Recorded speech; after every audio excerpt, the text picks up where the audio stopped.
Assalamualaikum warahmatullahi wabarakatuh. Kami dari kelompok 7 akan menjelaskan materi tentang fotorespirasi. Saya Naili Atikotul Maula akan menjelaskan tentang pengertian fotorespirasi, faktor-faktor yang mempengaruhi fotorespirasi, dan juga mekanisme. Fotorespirasi adalah respirasi pada tumbuhan yang dibangkitkan oleh penerimaan cahaya yang diterima oleh daun. Fotorespirasi dipengaruhi oleh kebutuhan energi dan ketersediaan oksigen dalam sel. Proses fotorespirasi disebut juga asimilasi cahaya oksidatif, terjadi pada sel-sel mesofil daun, dan proses ini hanya terjadi pada stroma dari kloroplas dan didukung oleh peroksisom dan mitokondria. Faktor-faktor yang mempengaruhi fotorespirasi. Ada faktor internal, yang diantaranya faktor protoplasmik. Laju respirasi dipengaruhi oleh kualitas dan kuantitas dari protoplasma yang ada di dalam sel. Kualitas dan kuantitas protoplasma tergantung pada umur sel. Selanjutnya ada konsentrasi substrat respirasi. Semakin banyak substrat respirasi yang tersedia di dalam sel, semakin cepat laju respirasinya. Selanjutnya ada faktor eksternal yang diantaranya temperatur. Semakin tinggi suhu atau temperatur, maka fotorespirasinya akan meningkat. Selanjutnya ada cahaya. Dan kemudian ada konsentrasi oksigen dan karbon dioksida. Yang selanjutnya ada tersedianya air. Semakin banyak air, maka fotorespirasinya akan meningkat. Dan terakhir ada luka. Luka pada tanaman dapat meningkatkan laju respirasi karena ketika tanaman luka, maka akan terjadi peningkatan enzim, sehingga proses glikolisis dan katabolisme ini meningkat. Selain itu juga dibutuhkan banyak energi untuk memperbaiki organ tanaman yang rusak, sehingga laju fotorespirasinya pun meningkat. Secara biokimia, proses fotorespirasi ialah cabang dari jalur glikolat. Enzim utama yang ikut serta yakni enzim yang sama dalam proses reaksi gelap fotosintesis, rubisco.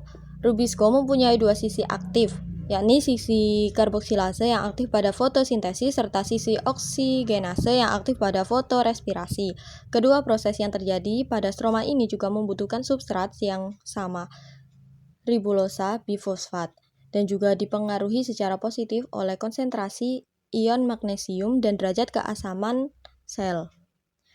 Apabila kadar CO2 dalam sel rendah, maka RUBP akan dipecah oleh rubisco menjadi P-glikolat dan P-gliserat.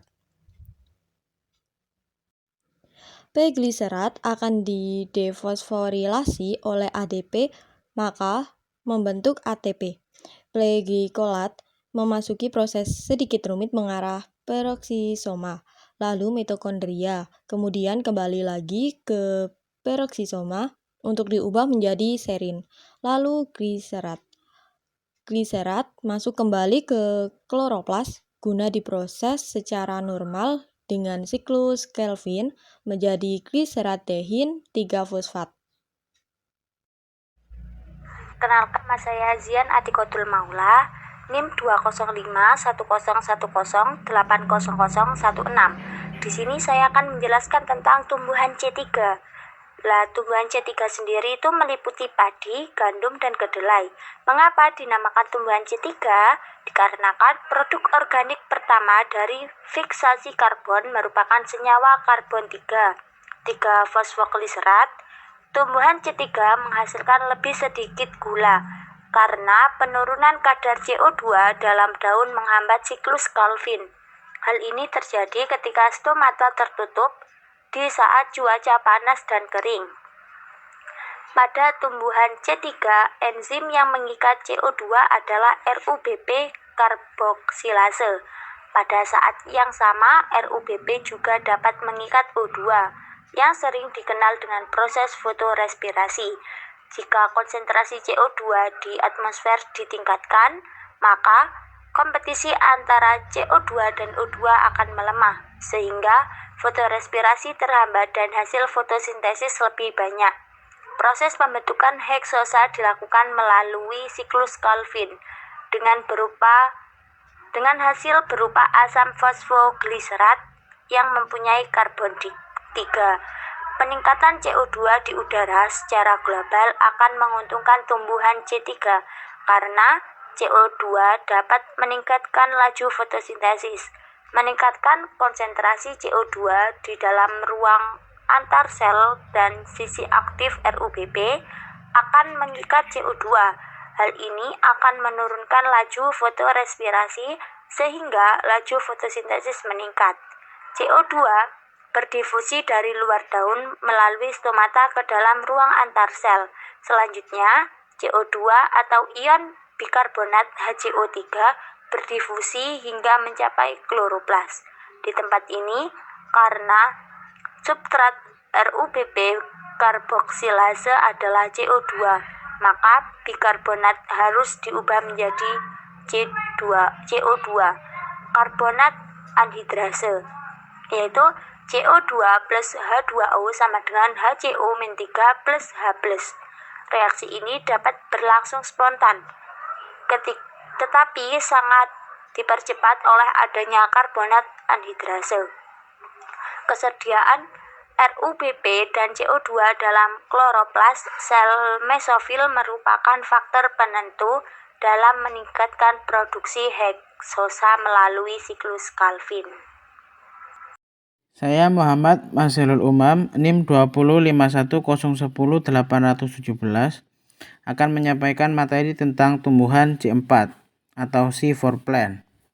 Dinamakan demikian karena Calvin dengan metode alternatif fiksasi karbon yang membentuk senyawa berkarbon 4 sebagai produk pertamanya. Beberapa tumbuhan C4 yang penting bagi pertanian adalah tebu dan jagung. Anggota famili rumput-rumputan. Pada tumbuhan C4, CO2 diikat oleh Peps karbosilase atau enzim pengikat CO2 pada tumbuhan C4. Peps karbosilase tidak dapat mengikat O2, sehingga tidak terjadi kompetensi antara CO2 dan O2. Lokasi terjadinya pengikatan CO2 adalah di sel mesofil. CO2 yang sudah terikat oleh pep karboksilase kemudian dibentuk asam oksaloasetat dan diubah menjadi asam malat. Asam malat ditransfer dari mesofil ke sel berkas pengangkut atau sekelompok sel-sel di luar xilem dan floem yang banyak mengandung kloroplas. Asam malat didekarboksilasi menjadi CO2 dan asam pirufat. CO2 diikat oleh RUBP.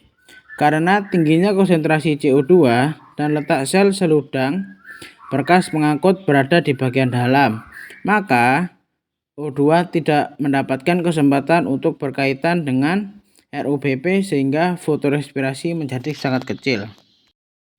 Rangkaian siklik dalam reaksi-reaksi yang melibatkan pep karboksilase dan regenerasi pep dapat dianggap sebagai pompa konsentrasi CO2 yang memperoleh tenaga dari ATP. Dengan cara ini, fotosintesis C4 meminimalkan fotorespirasi dan meningkatkan produksi gula.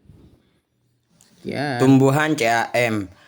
Tumbuhan CAM atau CAM plant atau Crassulaceae acid metabolis yaitu tumbuhan yang membuka stomatanya pada malam hari dan menutupnya pada siang hari. Berlawanan dengan tumbuhan lain. Pada malam hari ketika stomatanya terbuka, tumbuhan ini mengambil CO2 dan menggabungkannya ke dalam berbagai asam organik. Sel mesofil tumbuhan CAM menyimpan asam organik yang dibuatnya pada malam hari di dalam vakuolanya sampai pagi hari. Ketika stomatanya menutup pada siang hari, ketika reaksi terang dapat menyuplai ATP dan NADPH untuk siklus Calvin. CO2 dilepaskan dari asam organik yang dibuat pada malam sebelumnya untuk digabungkan ke dalam gula di kloroplas. Jalur CAM serupa dengan jalur C4 karena pada keduanya karbon dioksida pertama-tama digabungkan ke dalam intermediat organik sebelum memasuki siklus Calvin. Perbedaannya adalah bahwa dalam tumbuhan C4, langkah-langkah awal fiksasi karbon terpisah secara struktural dari siklus Kelvin. Sedangkan dalam tumbuhan CAM, kedua langkah terjadi pada saat yang berbeda namun di dalam sel yang sama. Tumbuhan CAM yang mudah ditemukan antara lain nanas, kaktus, anggrek, lidah buaya, dan bromelia. Tumbuhan yang termasuk golongan CAM adalah anggota dari famili Crassulaceae, Cactaceae, Bromeliaceae, dan Liliaceae. Itulah penjelasan dari kelompok kami, semoga bermanfaat dan terima kasih. Assalamualaikum warahmatullahi wabarakatuh.